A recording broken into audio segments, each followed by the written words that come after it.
Well, this week on Dateline Schools, had the privilege of being out at Yale High School, learning about their Michigan natural science programs. We talked to the program's instructor, Steve Barr. And Steve, earlier this week, you mentioned the Salmon program. Can you just describe that a little bit for us? Yeah, so the Salmon in the Classroom program is a program provided by the Michigan DNR. We work really closely. Tracy Page is the coordinator of that through the DNR.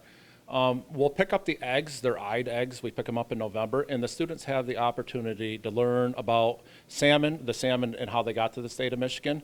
But we also raise the salmon in the classroom, and we take them through the process from when they hatch all the way up until we release them in the spring. So about a week ago, we released 131 salmon into Mill Creek. The hopes for those salmon are we're going to eventually see them coming back into Mill Creek to spawn because they'll imprint on that stream when we release them.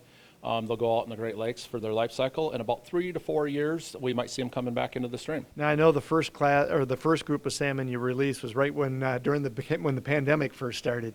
So maybe next spring we'll start seeing them coming back? Yeah, that's the hope. Is we're really close to that time where we might see some of those salmon coming back up into Mill Creek. We also talk quite a bit with the Blue Water Area Sport Fishing Association, and they recently had a tournament on Lake Huron, and they sent us quite a few pictures of salmon they caught, and they're like, well, these could have been some of the salmon that we actually released. So that's really exciting for us. What about the sturgeon that we have in the tank behind us? So the sturgeon behind us is provided to us by the St. Clair Detroit River Sturgeon for Tomorrow Association.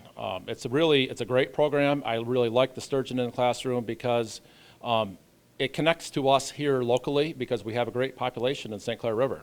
We have the Sturgeon Festival coming up here, I think June 3rd and June 4th. So Fitz behind us is actually going to get released during that time. So the kids really like the local connection to that, and we get to see them throughout the school year and see them grow and then get to release them.